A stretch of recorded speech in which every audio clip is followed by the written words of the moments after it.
चारों वेद, उन पर आधारित उपनिषद, भगवद गीता एवं ब्रह्मसूत्र भारतीय अध्यात्म एवं दर्शन के शिरोमणि हैं। इन सभी ग्रंथों द्वारा अद्वैतवाद वेदांत का प्रतिपादन किया गया है, जो ज्ञान एवं विज्ञान का अनूठा मिश्रण है।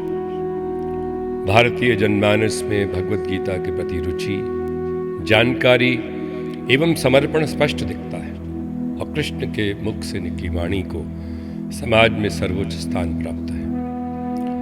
महाभारत के युद्ध क्षेत्र में कृष्ण द्वारा अर्जुन को दिया गया उपदेश आज भी उतना ही प्रासंगिक है जितना उस समय जब ये उच्चारित हुआ था। विभिन्न क्षेत्रों के योग, जिनमें कर्म योग, ज्ञान योग, भक्ति योग, सांख्य योग मुख्य हैं, को कर्म भूमि में अर्जुन के माध्यम से विश्व के प्रत्येक प्राणी तक पहुंचाना भगवद गीता की विशेषता है और विश्व में कई सदियों से सभी को ये लाभान्वित भी करती चली आ रही है। भगवद गीता की एक पृष्ठभूमि है। पांडवों और कौरवों के मुख्य में युद्ध, जो अच्छाई की बुराई पर जीत का प्रतीक था। अतएव सामान्य जीवन में भगवद गीता के उपदेश का अनुसरण करना और जीवन को सही परिप्रेक्ष्य में समझ पाना अत्यंत सुगम प्रतीत होता है।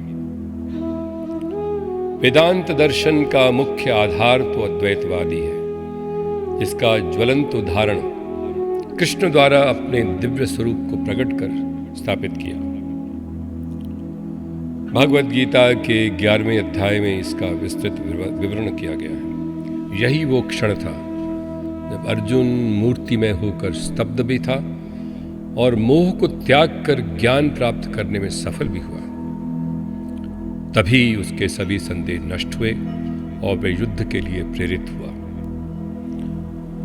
अद्वैतवाद के सिद्धांतों का वर्णन तो भारतीय अध्यात्म से जुड़े हुए सभी कृतियों में किया गया है, परंतु एक ग्रंथ जिसका प्रत्येक शब्द, हर स्वर, हर नाद केवल ब्रह्म के एकांकी स्वरूप और तत्त्वमसि अहं ब्रह्मास्मि का स्पष्ट एवं स्वच्छ परिचय देता है, वह है अष्टावक्र गीता। ये कृति तो स्वच्छ है, संदर्भ रहित है, शास्त्रार्थ विहीन है और केवल आत्मा के साक्षी होने और इसके स्वरूप को सत्य चित्त आनंद की अवधारणा अपने गर्भगृह में संजो कर स्थित है। अष्टावक्र एवं जनक वैसे तो गुरु एवं शिष्य की भूमिका में प्रदर्शित हैं, परंतु दोनों अपना विशिष्ट रूप धारण किए हुए अद्वैतवाद के सिद्धांतों को ऐसा परिधान पहनाने में सफल हुए जो भारतीय दर्शन के इतिहास में अद्वितीय है। एक विचार के अनुसार आध्यात्मिक क्षेत्र में विश्व में जितनी भी कृतियां अब तक उपलब्ध हैं, जब अपनी बात कहकर शांत हो जाती हैं तो अष्टावक्र गीता प्रारंभ होती है। इस गीता में 298 श्लोक हैं और विशेषता है कि सभी में प्रायः एक मुख्य अद्वैत विचार समाहित है। प्रत्येक श्लोक हर पृष्ठ को आलोकित करता है और दूसरे ही पल वहां से लुप्त भी हो जाता है।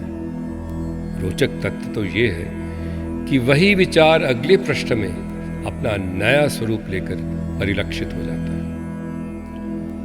संपूर्ण गीता के पठन के समाप्त होने पर अनंत और अंत, आत्मा एवं अनात्मा, नित्य एवं अनित्य में भेद तो स्पष्ट हो जाता है, पर अंतर समाप्त नहीं होता।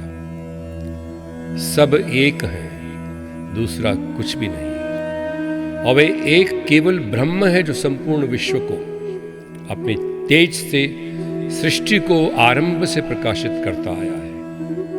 वही नित्य है, वही निरंकार है, अक्षय है। समस्त विश्व के समक्ष अष्टावक्र गीता का प्रस्तुतिकरण जनक और अष्टावक्र के मध्य में संवाद के स्वरूप में प्रस्तुत हुआ। इसमें 298 श्लोक हैं, 20 अध्याय हैं और प्रारंभ में महाराजा जनक एक प्रश्न पूछते हैं अष्टावक्र से और उसके बाद पूरी अष्टावक्र गीता में महाराजा जनक और अष्टावक्र के आपस में वार्तालाप तो नहीं होता, पर अपने अपने विचारों की अभिव्यक्ति है। इसकी भाषा संस्कृत थी, लेकिन ये प्रयास किया गया है कि संस्कृत भाषा को अनुवाद करें हिंदी में, सरल से हिंदी में, और हर श्लोक को एक पद्य के स्वरूप में प्रस्तुत करें, काव्य रूप प्रस्तुत करें, ताकि सभी लोग इस बात को अच्छे प्रकार से ग्रहण कर सकें, समझ सकें।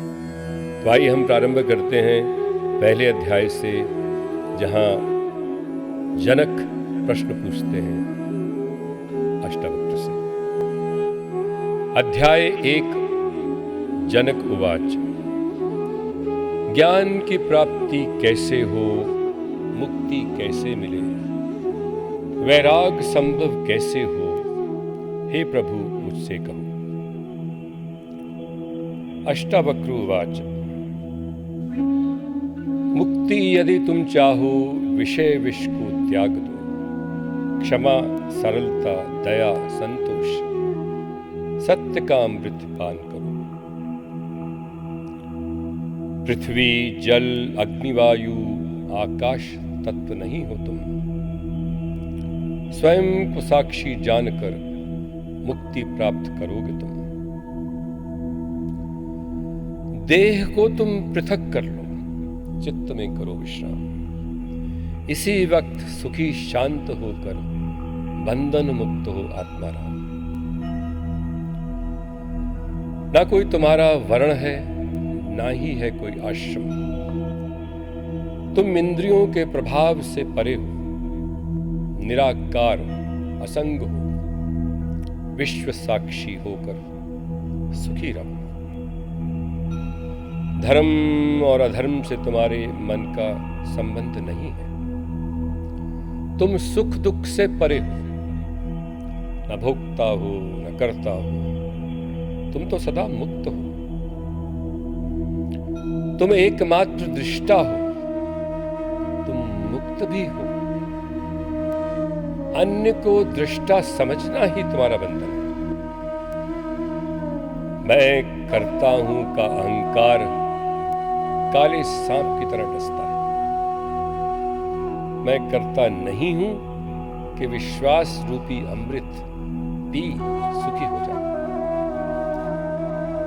तुम ही शुद्ध बोध हो, ये जानकर ज्ञान की अग्नि से अज्ञान रूपी गहन बन को जला डालो, शोक मुक्त हो सुखी हो जाओ। जैसे कल्पित जगत में रस्सी सर्प के समान दिखती है, वहीं बोध होने पर आनंद परमानंद की प्राप्ति कर सुख से विचरण करो।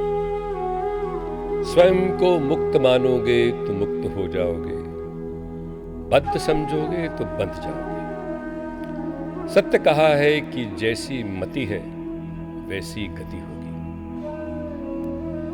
आत्मा साक्षी है, व्यापक है, पूर्ण है, एक है और मुक्त है। चैतन्य रहते हुए अनासक्त भी है, निष्प्रिय है, शांत भी, लेकिन भ्रमवश सांसारिक प्रतीत होती है। बोध रूप आत्मा तो एक ही है, दो नहीं। पर चिंतन करो, मत सोचो कि तुम ये हो या वो हो, बाहर भीतर के विचार को त्याग दो। हे प्रभु, तुम सोचते हो कि तुम शरीर हो, तभी लंबे अंतराल से बंधे हो। जानो कि तुम शुद्ध चेतना हो, इस ज्ञान रूपी तलवार से बंधन काट दो और सुखी रहो। तुम तो मुक्त हो, क्रिया रहित हो, स्वयं प्रकाश हो, तुम केवल अपने स्वचिंतन एवं अनुष्ठान से बंधे हो। संसार तुमसे ही व्याप्त है, तुम्ही में पिरोया हुआ है। तुम शुद्ध चेतना, वृत्तियों को प्राप्त ना हो। तुम तो सदैव वही हो, चैतन्य स्वरूप, असीमित हो, मुक्त हो, शांत हो, क्षोभ रहित भी हो, अपनी चेतना में स्थापित रहो। जो साकार है वो मिथ्या है, केवल निराकार ही निश्चल है। इस तत्व को सुन जानकर पुनर्जन्म से मुक्त हो जाओगे।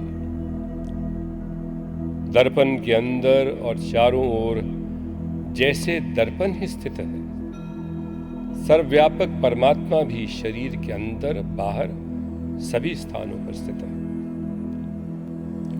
आकाश घट के बाहर भीतर है, वैसे ही सर्वव्यापक ब्रह्म निरंतर सभी प्राणियों में सदैव विद्यमान है।